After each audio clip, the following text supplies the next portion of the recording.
네, 드디어 마지막 강의입니다. 개인 아카이브 만들기 10번째 강의, 아카이브의 활용, 아카이브 기록의 이용에 대해서 말씀드리겠습니다. 제가 여기서 아카이브라고 말하는 것은 기록을 보존하고 있는 장소로서 아카이브입니다. 이런 개인 아카이브 혹은 단체의 아카이브에 보존된 기록을 이용하는 활동을 기록 이용 또는 기록의 활용이라고 합니다. 중요한 건 우리가 기록은 우리가 이용하기 위해서 수집하고 보존하는 거다. 그런 말씀입니다. 기록을 이용하는 방식은 여러 가지가 있는데요. 그래서 가장 흔한 것이 기록을 그냥 보는 거죠. 우리가 열람한다고 합니다. 네, 기록을 열람하는 거. 그 다음에 기록을 열람을 통해서 조사 연구를 하는 건데요. 이거는 열람을 통해서도 될 수가 있고 실제로 뭐 여러 가지 작업을 통해서 조사 연구를 할 수도 있는 거죠. 기록을 굳이 열람하지 않는 다른 방식, 분석을 한다거나 컴퓨터에 돌린다거나 하는 그런 것도 이용할 수 있는 방식이 되겠습니다. 그다음에 기록을 복사하는 것도 우리가 이용하는 것 중에 하나라고 봅니다. 그다음에 기록을 이렇게 골라서 편집을 하고 편찬하는 것. 편집하는 거는 이제 기록의 부분을 이렇게 발췌를 해서 이어서 짜 맞춘다거나 목적에 맞게 기록을 부분 활용하기 위해서 하는 작업을 말하죠. 이렇게 편집을 해서 어떤 그 책을 만들게 되면은 우리가 편찬한다고 보통 얘기를 합니다. 무슨 뭐 문서집 대표적인 게 이제 무슨 외교 문서집 그런 것이 있습니다. 예, 그럴 때 우리가 그걸 편찬이라고 합니다. 그다음에 이제 기록을 이용하는 아주 대중적인 방식이 기록물 전시가 있습니다. 또 기록을 복제해서 팔고 하는 것도 기록을 이용하는 방식 중에 하나입니다. 이제 기록을 이제는 복제를 하는데 단순하게 이제 그 원래 원본 기록과 똑같이 만드는 것도 있을 수가 있고 기록의 그 내용만 복제한다는 식으로 해서 전자화시키는 그 전자화시킨 디지털화시킨 기록을 이렇게 복사해서 모아놔서 이용할 수 있게 하는 것도 일종의 복제품이라고 할 수가 있겠습니다. 그리고 이제 기록을 이용할 때는 우리가 기록물 정의 기술에서 말씀드린 것처럼 우리는 기술 작업을 하면은 사실은 이제 기록에 대한 설명, 목록이 생깁니다. 기록을 찾을 수 있는 검색 도구가 생긴다고 그랬어요. 우리가 보통 카탈로그라고도 말한다고 그랬는데 이제 가이드나 카탈로그를 사용해서 기록을 찾아서 이용하는 겁니다. 그러니까 아카이브에 가면은 그 아카이브의 그 목록, 기록 목록, 카탈로그를 어떻게 잘 이용할 것인가 하는 것을 먼저 숙지를 해야 됩니다. 그래서 그것이 익숙해져야 기록을 쉽게 검색을 해서 열람이나 복사를 요청할 수 있게 되는 거죠. 최근에는 대부분의 아카이브에서는 인터넷에 들어가면 온라인으로 검색을 할 수 있게 온라인 카탈로그를 보통 제공을 합니다. 서치라는 제목으로 제공하기도 하고 카탈로그라는 제목으로 그 메뉴를 제공하기도 합니다. 그래서 그 아카이브에 직접 가기 전에 기록을 다 이렇게 미리 검색할 수 있는 이점이 있습니다. 여러분들 같은 경우 이제 어떤 전문적인 기록 관리 프로그램을 사용하지 않고 엑셀이라든지 한글 파일 같은 것을 이용해서 기록물 목록을 만들었다면 이제 그렇게 만드는 방식을 제가 지난번 강의에서 말씀드린 적이 있습니다. 특히 엑셀 같은 것을 사용해서 카탈로그를 만들었을 때는 그 만들어진 파일을 읽기 전용으로 읽어서 이렇게 훼손하지 않는 게 굉장히 중요합니다. 편집을 자기도 모르게 뭐 삭제되거나 편집되는 경우가 있거든요. 상당히 곤란해지죠. 쓸데없는 일이 생기거나 기껏 만든 검색 도구를 멈추는 수가 있죠. 뭐, 원본을 복사해둬서 다시 쓰는 경우도 있겠지만, 그래서 이렇게 그 엑셀 같은 경우는 이제 그 서치 기능을 활용해서 키워드를 검색을 해가지고 원하는 기록을 찾을 수도 있겠습니다. 그리고 전자기록은 그 기록을 활용한다. 읽기 위해서, 복사하기 위해서는 그 전자 파일을 읽어드릴 수 있는 컴퓨터, 하드웨어, 소프트웨어가 있어야 됩니다. 그래서 컴퓨터라는 거는 이제 뭐 대형 컴퓨터, 소형 컴퓨터뿐 아니라 뭐 탭이라든지 스마트폰을 다 포함합니다. 그리고 이제 이용 문제에 있어서 어려운 그 예민한 문제 반드시 알아야 될 기술적인 문제가 아니라 어떤 그 이용상의 제도적인 문제가 있습니다. 이제 개인은 사실은 자기가 갖고 있기 때문에 수집했고 보존하고 있기 때문에 자기가 갖고 있는 모든 기록을 이용할 수가 있어요. 그런데 그런 기록들, 자기가 소장하고 있는 기록에는 타인의 정보가 있어요. 다른 사람, 제3자의 개인 정보, 특히 프라이버시 정보가 있는 경우도 있고, 저작권이 있는 정보일 수가 있고, 또 타인의 초상권이 있는 정보가 있을 수가 있어요.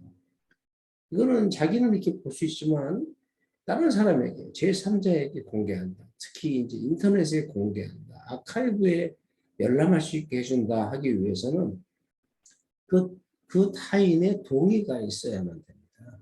서면 동의가 있어야 되는 거예요.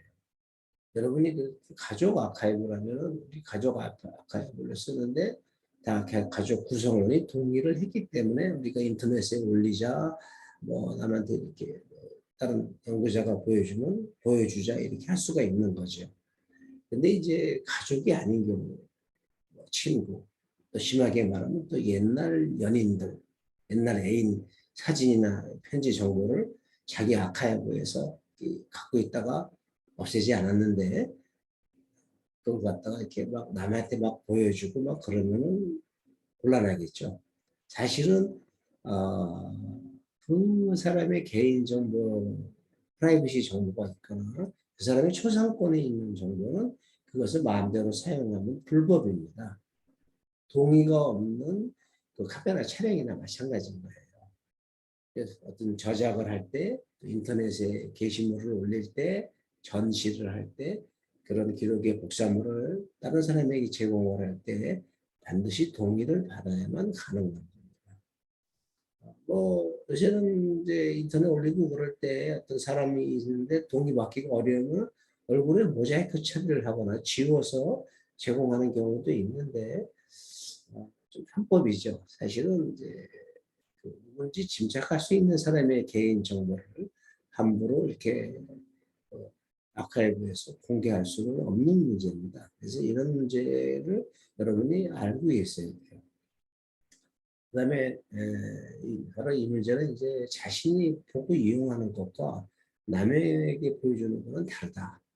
아카이브의 기록에 어떻게 접근해서 이용할 건가. 그런 자신의 권한이라든지 또 그것의 이용의 그 제한에 관한 문제입니다. 저작권이 있는 기록을 내가 갖고 있어요. 문서라든지 사진이라든지. 그런 걸 내가 마음대로 하려고 쓰다가는 저작권 위배에 대해서 손해배상을 해야 됩니다. 보상이 아니라 배상을 해야 돼요. 상당히 이제 복잡한 일에 말려들 수도 있죠. 그래서 이런 것은 이제 알고 있고 주의하는 게 좋습니다. 기록에 활용하는 방법, 기록의 이용에는 기록물 전시가 있어요. 전시는 이제 웬만한 아카이브에서는 상시적으로 하거나 특별전시 같은 걸 통해서 일상적으로 하는 업무 활동입니다. 우리가 이제 목적을 이렇게 몇 가지 나열을 볼 수가 있는데 여러분의 기록을 가지고 전시를 한다. 그 전시관에다 막 크게 막 이렇게 나열해놓고 막 크게 뭐 인화해서 붙여놓고 하는 것이 꼭 전시가 아닙니다. 인터넷에 이렇게 일정한 공간을 이렇게 맞춰서 이렇게 사진을 올리거나 기록물 문서 이미지를 올려도 그것도 전시예요. 이것을 마치 전시관에 들어가서 보는 것처럼 이렇게 꾸며주는 게 이제 버추얼 가상 전시라고 해서 실제 전시관에 가서 기록을 보는 것처럼 이렇게 보여주는 방법이죠. 그런 그 가상전시 소프트웨어도 있어서 자기가 만들 수도 있다고 합니다. 지금 이제 예를 들어서 블로그나 카페에다가 사진이나 문서를 올리고 설명을 하고 쭉 해서 또 주제별로 또 여러 개를 만들어서 시리즈로 올리는 게 또 다 전시예요. 그러니까 기록을 전시할 때는 목적이 있는 거죠. 이유가 있는 거죠. 제가 한번 이제 일반적인 아카이브에서 그런 기록 전시의 목적을 본다면은 첫째는 과거 사실이나 사건, 인물에 대해서 어떤 정보를 전달하는 목적을 가질 수 있습니다. 또 사실을 새로 알려주는 거죠. 그 사실에 새로운 정보가 나온 걸 알려주고 그 의미를 한번 생각해 보라고 이렇게 정보를 전달하는 그런 전시를 할 수가 있습니다. 어떤 특정 인물이 있으면 그 인물에 대한 정보를 기록을 통해서 보여줍니다. 제가 연세대 기념관에 갔을 때, 그 연세대 재학생이었다가 민주화 시위 중에 사망한 이한열 씨의 그 전시를 봤는데, 여러 가지 관련된 문서, 사진, 뭐, 보도, 또 물품 등 이런 것들이 아주 전시가 잘 돼 있었어요. 그래서 그런 전시를 통해서 그 이한열이라는 인물의 삶, 또 그 삶이 비극적으로 결과를 맞이한 그런 그 당대의 시대적 환경이나 그 역사를 이렇게 그런 정보를 몰랐던 정보를 알 수 있게 된 거죠. 그래서 이렇게 전시가 그런 굉장히 효과적인 그 정보의 전달 방법이다. 뭐 이런 것이 이제 전시를 하는 목적 중에 하나, 첫 번째 목적입니다. 그다음에 아까 제가 인물을 얘기했지만 어떤 특정 주제에 관한 기록을 전시해서 그 주제를 널리 효과적으로 홍보하는 목적이 있습니다. 산림청에 가면 산림 전시관이 있고 나무 목재나 이런 것도 막 전시하지만은 산림의 개발이라든지 산림 정책의 변화한 문서 같은 거를 쭉 전시를 해서 그런 이렇게 산림이 중요하고 우리가 그런 산림을 육성하고 보호하는 활동을 해온 그런 그 주제를 이렇게 그 기관 입장에서는 기록 전시를 통해서 이렇게 아주 효과적으로 홍보할 수 있게 됩니다. 요새는 기업에서도 기업 아카이브가 있는 경우가 있고 기업 아카이브에서 주로 하는 것이 기록 전시입니다. 그 기업의 발전상, 변화를 보여주는 그런 기록을 전시함으로 해서 이제 거기에는 사진과 비디오도 포함이 됩니다. 이렇게 그 전시를 함으로 해서 그 기업은 홍보하죠. 그 기업의 뭐 사회적 이미지를 높이고 이렇게 결국은 기업의 이익이 되게 하는 방법으로 자기 기업을 홍보하는 거죠. 단체도 마찬가지로 그렇게 할 수가 있습니다. 기록이 있어야 이렇게 전시를 할 수 있는 거기 때문에 아카이브를 먼저 구축을 하고 그렇게 구축된 아카이브를 가지고 전시를 합니다. 또 역으로요. 전시를 하기 위해서 기록을 모았다가 그 기록이 어떤 좋은 아카이브로 수집되고 보존되는 경우도 있습니다. 어떤 경우에라도 사실은 이제 기록이 활용되는 방식이 이제 전시가 중요한 방식 중에 하나고 그거를 통해서 이제 아카이브가 역할을 한다. 뭐 그렇게 보시면 되겠어요. 그 다음에 이제 어떤 주제에 관한 기록을 통해서 그 주제에 대한 교육을 합니다. 이제 아카이브의 중요한 기록은 교육이에요. 국가 아카이브의 중요한 기록은 그 나라의 역사를 이렇게 기록을 통해서 보여줘서 어떤 역사적인 어떤 그 이제 아이덴티티라고 그러죠.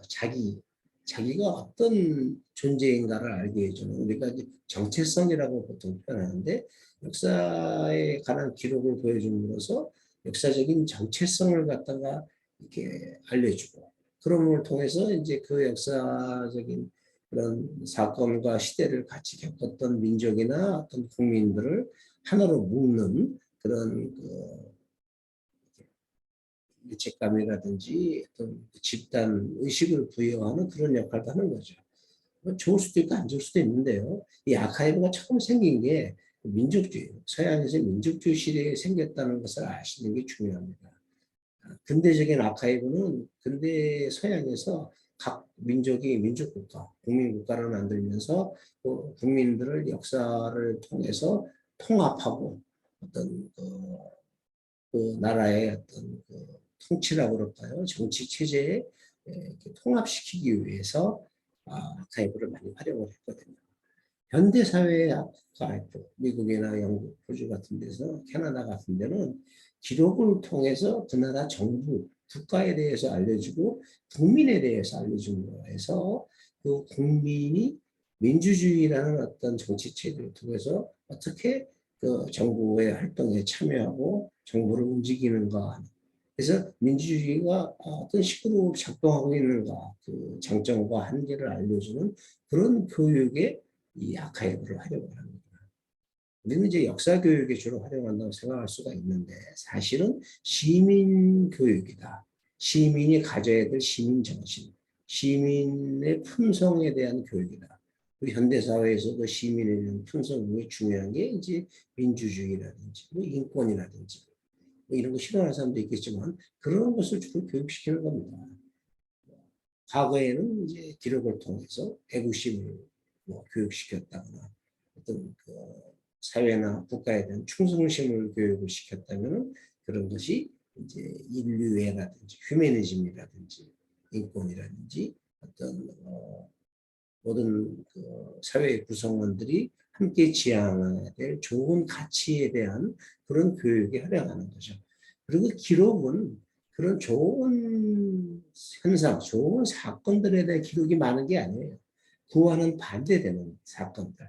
인권이 침해됐다거나 민주주의가 훼손됐다거나 나라가 위기에 빠져서 전쟁과 환란에 있었다거나 재난을 당했다거나 하는 그런 기록을 오히려 더 많이 생산하고 보존하고 있는 경우가 많습니다.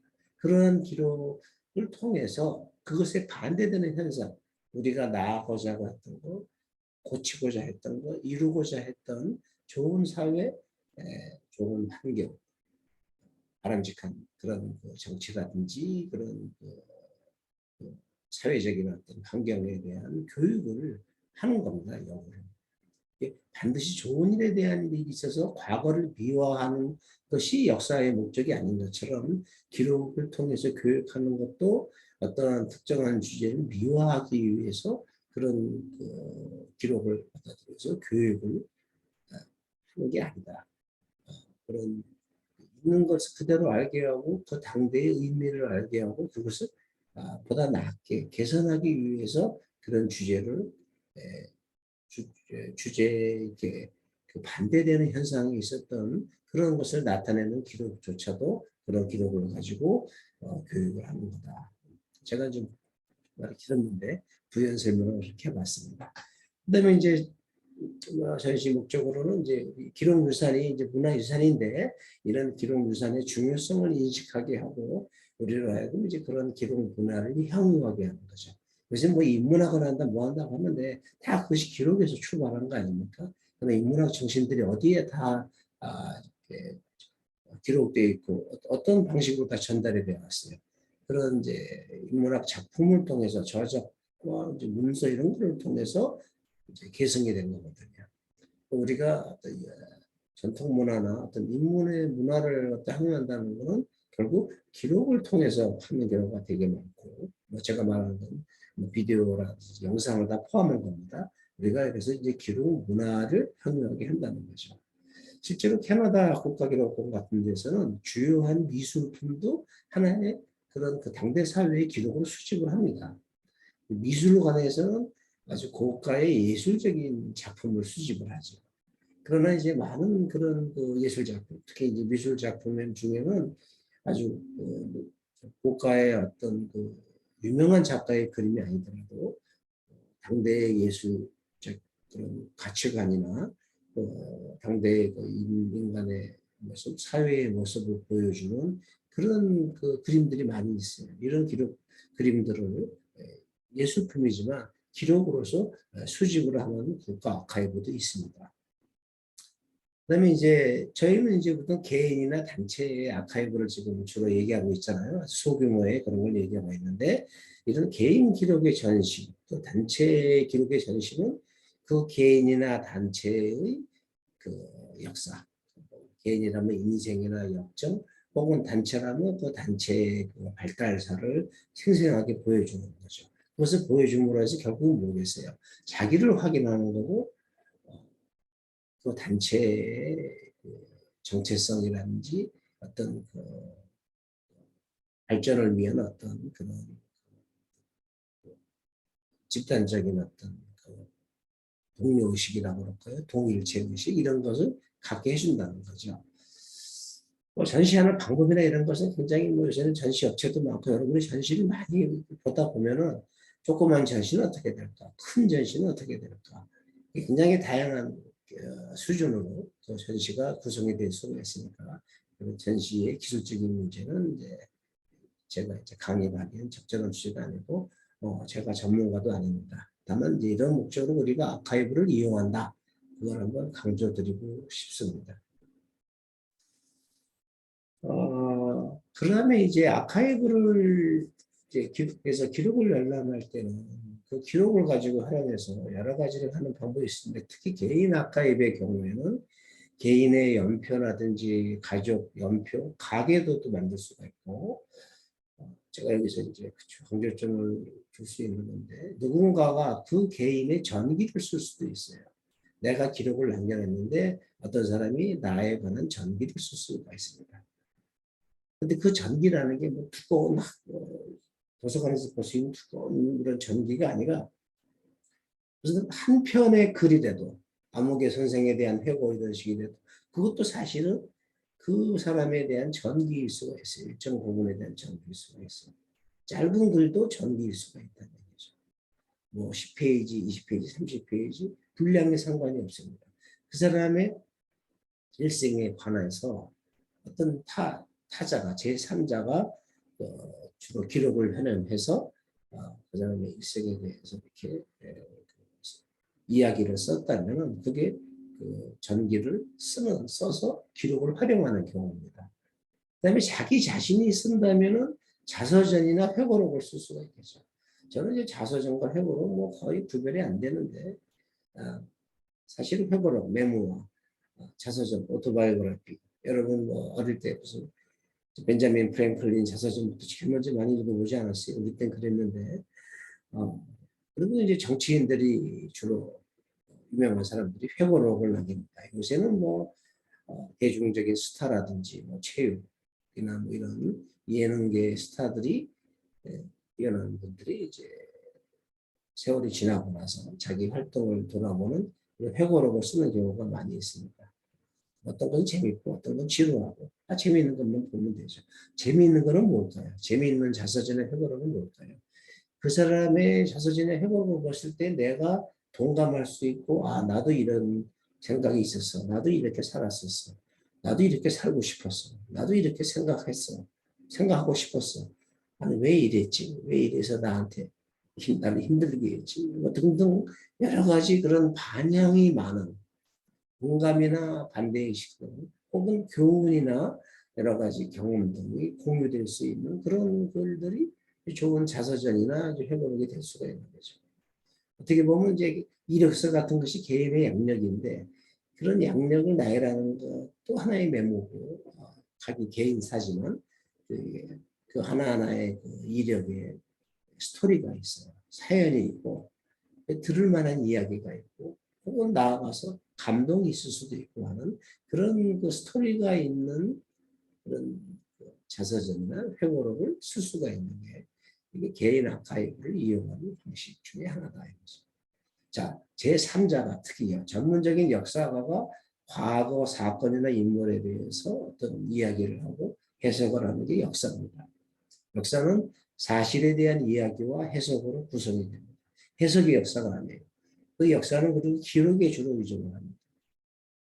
그래서 그 기록이 진실된 기록이냐 가짜 기록이냐 하는 그런 사료의 비판을 역사가들이 반드시 해야 됩니다.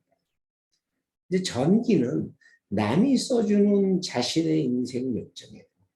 그 전기를 쓰는 전기 작가는 기록과 언터뷰에 의존합니다. 어떤 사람의 자서전 전기를 대신 써주는 경우는 자서전도 막 대피를 해줘요. 써줘요. 그런 경우는 그 써주는 작가가 기록과 그 인터뷰를 해가지고 거기서 내용에 의존해서 쓰겠죠. 유명한 정치인도 자기가 다 쓰는 경우 거의 드물 것 같아요. 그렇게 많은 분량을 어떻게 다 기억이 나서 쓰겠습니까? 누가 이제 자료를 보고 다 쓰고 나면은 이거 몇 마디 보태고 뭐하고 해서 자서전을 쓸 수가 있죠.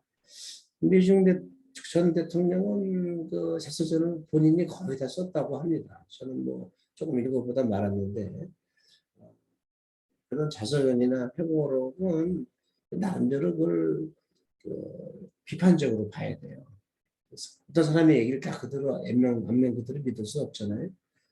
그거 얘기는 좀 이따 하겠습니다. 복잡한 그런 또 문제가 좀 있어요.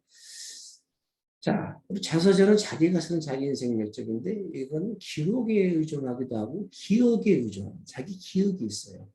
또 타자의 기억도 있습니다. 자기가 들은 얘기죠. 들은 얘기에 대한 기억이에요. 제가 보기에 이제 그 자서전과 회고록은 거의 같다고 그러는데 회고록에는 자기 자신의 인생 역정보다는 자기가 겪고 활동한 주변 사건들, 중요한 사건들에 대한 얘기가 더 많이 나와요. 예를 들어서 우리가 회고록이라 그러면은 어떤 사람이 결국 어떤 인생을 살다 보면 여러 사건을 겪고 그런 것에 대한 얘기를 하는데 자기 인생 자체나 인생에 대한 회고, 생각을 많이 쓴다기보다는 자기가 보거나 겪은 사건에 대해 더 많이 쓰는 게 보통 회고록의 특징입니다. 근데 이 회고록이 말이에요. 꼭 크게 막 쓰고 막 이렇게 아주 대작일 필요가 없죠.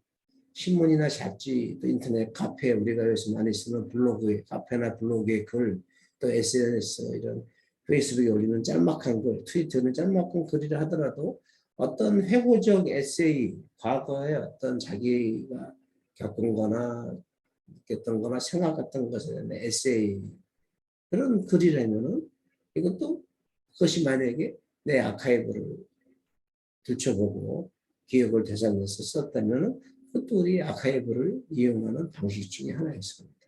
그러니까 결국은 이 기록이라는 것은 사건이나 어떤 자기 인생에 관한 이야기를 하는데 스토리가 보통 요새 스토리텔링이라고 해요. 어떤 식으로 쫙 정리가 돼서 어떤 식으로 이렇게 해서 사람들이 이제 흥미있게 볼 수 있게 하는 건데 이런 그 스토리텔링을 할 수 있게 하는 기본적인 자료다. 그런 말씀을 드리고 싶습니다. 제가 자서전이나 회고록을 볼 때 우리가 좀 비판적으로 이것을 읽어봐야 된다라고 하는데, 자, 쓰는 목적을 알게 되면 우리가 왜 이걸 비판적으로 읽어야 되는가를 알 수가 있어요. 자, 우리가 자서전의 회고록은 아까 말씀드렸듯이 자기 인생 역정에 대한 것, 자기가 해온 일에 대한 것을 쓰는 겁니다. 자기가 설명하는 거예요. 자기가 이야기를 하는 겁니다. 또 자기 눈으로 직접 보거나 겪은 사건을 이야기하는 겁니다. 자기가 살아오면서 만나고 관련했던 사람들, 그들과 어떻게 만났고 어떻게 관계가 이어졌고 어떤 사건들이 있었고 하는 것에 대해서 기억을 되살리고 기록을 들춰봐서 그것을 되살려서 이렇게 이야기로 풀어내는 거예요. 그런 이야기를 하면서 자기 인생이나 과거 사건, 자기 행동에 대한 성찰을 붙이고 반추를 하고 이렇게 하는 겁니다. 이런 것을 스토리를 엮어서 이제 그 사실과 자기의 생각을 전달하는 거죠. 그런데 그러다 보면은 자기의 삶에 대해서 자기가 말하고 싶은 부분이 더 있어요. 숨기고 싶은 부분도 있는 것이고. 자기의 삶을 과장하거나 포장하기가 쉬운 게 자서전이나 회고록을 쓸 때 필연적으로 나타날 수 있는 그런 현상이에요. 굳이 오류라고 말하지는 않겠습니다.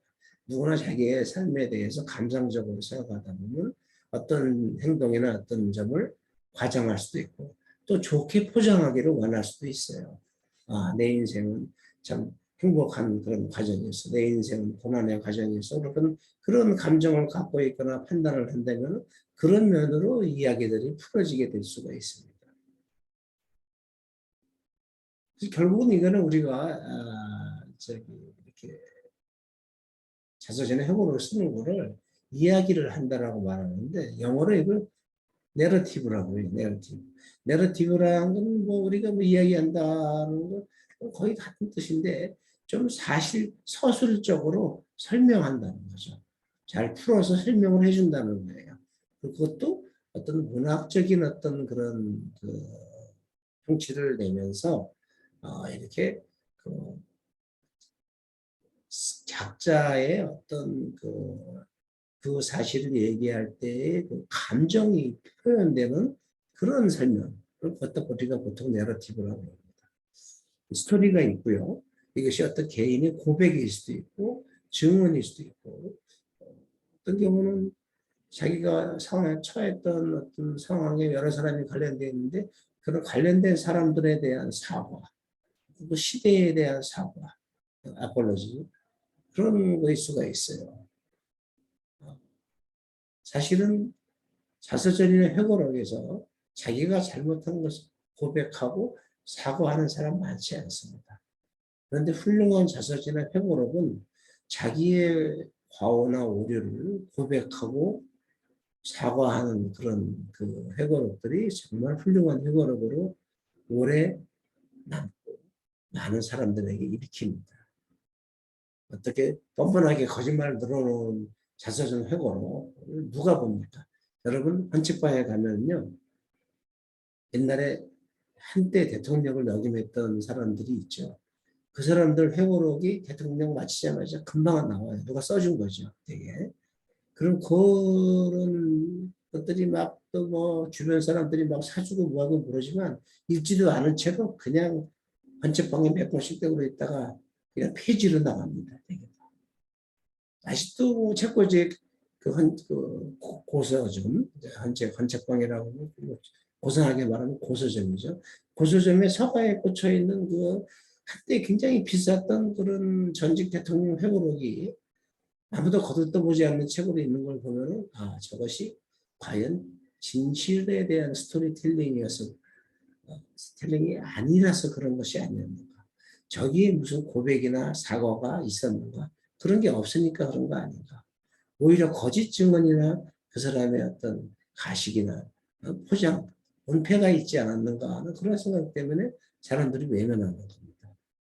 물론 역사가들은 그 사람들이 어떻게 그 당시를 말했고 또 어떻게 말할 때 어떤 감정이 있었고 그걸 파악하기 위해서 그런 거짓된 회고록도 일일이 다 보는 경우가 있어요. 참 괴롭죠. 그런 거 읽어보려면. 그런데도 불구하고 이제 미국의 대통령 같은 경우 그 대통령을 마치고 나서 회고록을 쓰면은 거의 다 베스트셀러예요. 책을 잘 쓰거든요. 나름대로 비밀을 국가를 운영하는 중에 알게 된 이런 비밀을 노출하지 않으면서 그 대통령으로서의 정책, 활동, 결단, 또 고민들, 있었던 일들을 쫙 풀어내주기 때문에 그런 것들을 읽기를 원하는 사람이 상당히 많아요. 그래서 상당히 비싼 원고료를 출판사에서 주죠. 그래서 대통령의 회고록이 출판이 되는데 대통령의 전기는 여러 권이 나오지만 그 대통령의 회고록은 보통 딱 한 권입니다. 그래서 그 나름대로 그런 가치를 가져요. 저희 나라도 언젠가는 그 대통령의 회고록이 많은 사람들에게 의미 있게 익혀지는 날이 오기를 제가 한번 기대해 봅니다. 과연 그런 날이 올지 모르겠지만 제가 살아있는 동안에 자, 제가 이제 제 회고록 쓴다. 아까 길든 짧든 자기의 자서전이고 회고록이라고 그랬어요. 그때 먼저 생각할 게 있어요. 이제 다음번에 이제 제가 쓰는 방식을 할 때 잠깐 다시 언급을 하겠지만 누가 나의 스토리를 알기를 원할 건가 생각을 해요. 아무도 내 스토리를 알기를 원하지 않아. 그냥 내가 내 스토리를 갖다 나 스스로에게 알려주고 반추하게 해서 쓰는 거야.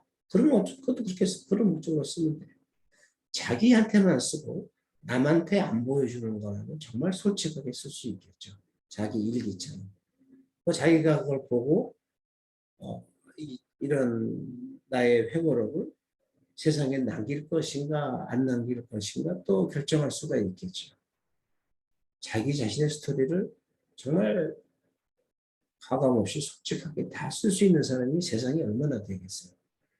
다만 그래도 내가 살아온 인생에 대해서 자기 주변의 가족이나 자기 자식이 있다면 자식, 친한 친구들에게 또는 자기 제자들에게 그렇게 알려주고 싶은 생각이 들 수도 있고 그렇게 알려주고 싶은 내용만 적어서 적을 수도 있어요. 서술할 수도 있어요. 그것은 우리가 그런 문제를 다 알고 있어야 돼요. 정말 진솔하게 자신의 과오, 뭐 거기에는 범죄도 있고 실수도 있고 또 개인의 부끄러운 일, 실패도 있을 수가 있어요. 또 굉장히 프라이버시한 정보가 있을 수가 있습니다. 또 내 개인적인 이런 사회나 다른 개인에 대한 감정, 나 자신에 대한 감정이 그때그때 다 있고 기록이 돼 있을 수가 있습니다. 자신의 일기를 보면은 그러한 내용들이 다 있어요. 특히 당시 어떤 계획이나 사건마다 그 개인적 감정이 있습니다. 이런 것을 다 어떻게 솔직히 쓸 수 있겠는가 하는 걸 이제 생각해 봐야죠. 또 나의 착각이 있을 수가 있고, 나도 모르게 내가 과장하거나 거짓말할 수도 있고, 어떤 사실에 대해서 은폐하거나 침묵할 수도 있는 겁니다. 이런 것을 못하고 다 쓸 수 있다면은 굉장히 용감하거나 자기 자신만이 보기 위해서 어떤 특별한 목적을 갖고 이렇게 쓰는 거겠죠. 그렇게 쓰고 싶은 사람이 있을 수도 있어요. 근데 거기에는 기록과 정확한 기억이 필요합니다. 그 다음에 이제 자기가 자기에 관련된 것은 결국 인간은 사회적 인간이기 때문에 내가 남의 얘기를 많이 하게 돼요. 우리가 남의 얘기하는 거 안 좋다고 보통 얘기하잖아요.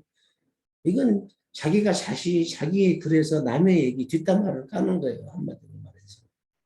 자기의 생각을, 남에 대한 생각을 쓰는 거 아니에요. 그러면 거기서 A, C, B, C라고 뭐라고 만약에 쓴다 하더라도 그 A, C, B, C 무엇이의 그 신원이나 그 행적이 결국 짜맞춰지면 누가 누군지 다 알게 될 수 있는 경우가 많잖아요. 내 과거 애인에 대해서 글을 딱 쓴다고 누가 쳐보세요. 저는 아닙니다만 하여튼 그러면은 그, 그 사람에 대한 얘기 쓰다 보면 그 사람이 누군지 주변에 아는 사람이 다 짐작을 할 거 아니에요. 그럼 그 사람과 이런 일이 있었구나. 저런 일이 있었구나. 그런 사람이었어. 저런 사람이었어 하고 이게 굉장히 그 자기와 관계됐던 사람, 친구든 연인이든 가족이든 하여튼 그런 그 프라이버시를 갖다가 노출시키는 게 되거든요. 왜냐하면 회고록이라는 거 책으로 낼 때는 공개하는 거예요. 자기 자신만 보기 위해서 쓰는 거는 공개하는 게 아니기 때문에 상관이 없어요. 근데 그게 공개 안 되리라는 보장이 없잖아요. 글을 써놨는데 내가 어제 갑자기 아파서 내가 치매가 되거나 기억 상실증, 우리 드라마에서 많이 나오는 것이 기억 상실증이 돼가지고 내가 뭐 썼는지 이게 물론 이제 그런 거 쓴 거 보고 자기 일을 보고 기억을 되찾는 뭐 영화나 스토리도 있어요. 하지만 자기가 얘기를 할 때, 자기 자신의 얘기를 할 때 남의 얘기를 안 할 수 없고 그 남의 그 장점뿐 아니라 잘못된 점, 또 프라이버시 정보도 밝힐 수밖에 없고 나타날 수밖에 없고 그게 누군지도 나타나기 때문에 이게 좀 어려운 문제다. 우리가 인간의 사회적인 존재고 관계를 맺으며 살아가는 존재인데 남에 대한 얘기를 안 하고 어떻게 할 수가 있는가. 그러니까 보통 이런 회고록이나 이런 데 공개되는 데는 남에 대해서 좋은 얘기를 많이 하고 또 그 참을 빌어서 남을 공개적으로 비난하는 내용을 많이 써요. 누가 뭐 잘못했다, 뭐 했다, 뭐 이런 식으로 많이 그렇게 하게 됩니다. 여기 이제 말씀드리는 거는 자서전 회고록을 쓸 때 일종의 자기의 스토리를 쓰는데 이것은 사회적 스토리라서 여기서 드러날 수 있는 도덕적인 윤리적인 문제가 상당히 위험한 문제가 있다는 걸 말씀드리는 겁니다. 그리고 이제 자기가 또 자기도 그 당시 알지 못했던 어떤 사실들에 대한 오해나 알지 못했던 무지한 경우가 있을 수도 있고 또 글을 쓸 때 당연하겠지만 정치적인 어떤 입장, 편견, 종교적인 입장이나 편향성, 어떤 차별적인 어떤 그런 그 의식이라든지 사람 차별한다고 그러잖아요. 계급 차별, 성차별 이런 거 그런 것들이 그냥 반영이 될 수가 있어요. 글을 쓰는데 그리고 그것을 스스로가 잘못된 것인지 모르는 경우도 많습니다. 그렇게 되면 그 결과물로서 어떤 자서전이나 회고록을 쓰고 자기 인생 노트를 썼는데 제3자가 볼 때 실수가 있는 거죠. 비난을 받거나 그랬군 저랬군 하면서 좀 이렇게 불신을 받는 경우도 생길 수가 있는 겁니다. 이런 걸 뭐하러 썼어? 이런 게 되게 안 좋은 반응이죠. 이런 걸 쓰려고 뭐 이렇게 기록을 모으고 책을 펴내고 말이야 돈을 썼나? 이거 참 웃기네. 뭐 이런 반응을 받으면 뭐 하느님만도 못한 거죠. 그건 결국은 마찬가지로 그 진정성의 문제하고 제가 요새 뭐 진정성 말하는 사람 되게 많죠. 진정성의 문제하고 자기네 용기에 관한 문제예요. 자기를 스스로 바라볼 수 있는가 없는가 하는 문제. 저 같으면은 저에 대한 어떤 스토리를 다 쓰고 나서 그것을 완전히 그냥 그저 뭐야 금속으로 막 땜질을 해서 밀봉을 해가지고 그 있잖아요. 그 이렇게 땅에 묻어놓는 거 타임 캡슐이라고 그러나요? 그래서 한 200년을 300년에 뭐 나 아는 사람 다 죽고 없는 다음에 뭐 어떤 후대의 어떤 인류나 외계인이 본다면 뭔 상관이 있겠어요. 제가 그런 걸 썼을 때 어떤 그 내 인생에 대한 가장 진솔한 반성이나 어떤 그 성찰이 이루어지지 않을까.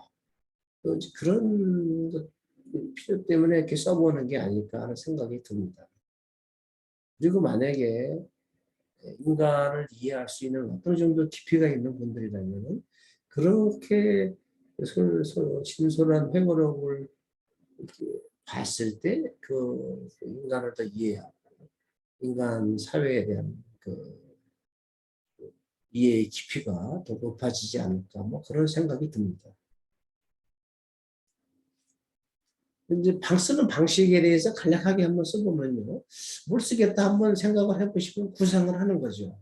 이제 아까 말씀드렸듯이 읽을 대상, 나 자신이냐, 가족이냐, 일반인이냐, 내 친구들이냐.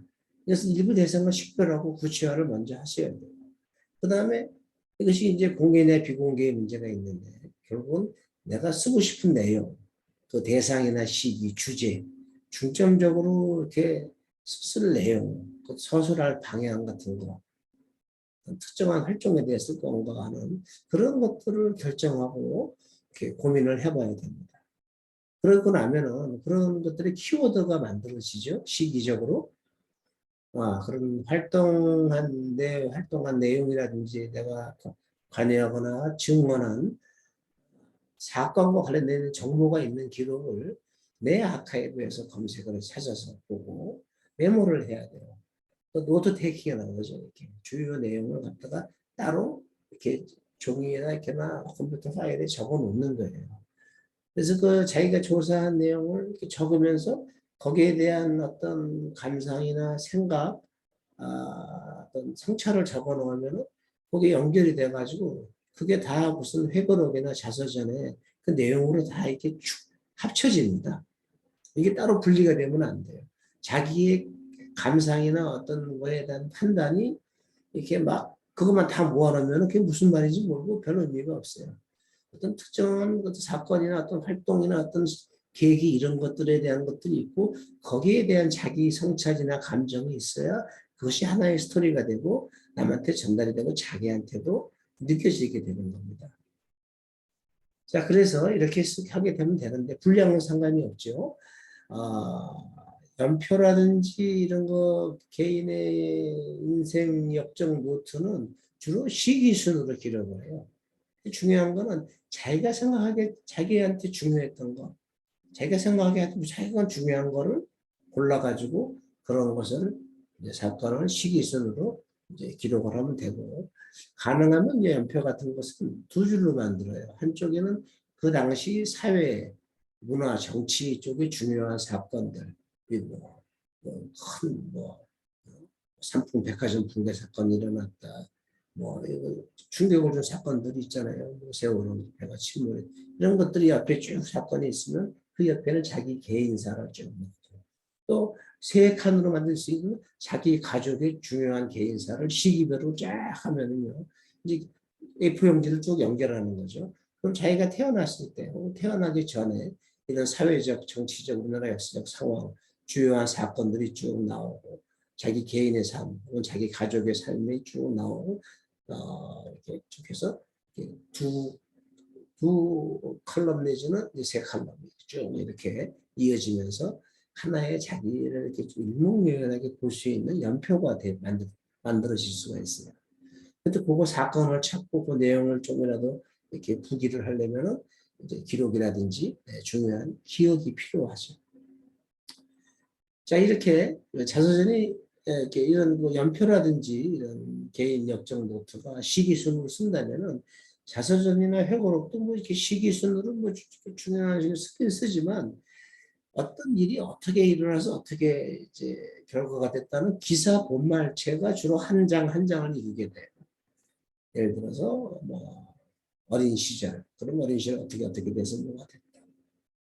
그죠? 어린 시절 중에서도 뭐 나의 무슨 뭐 초등학교 시절 중에 뭐 한 게 있다 그러면 그거가 한 뭐 무슨 특별 활동을 했는데 그거에 대한 활동이 많았다.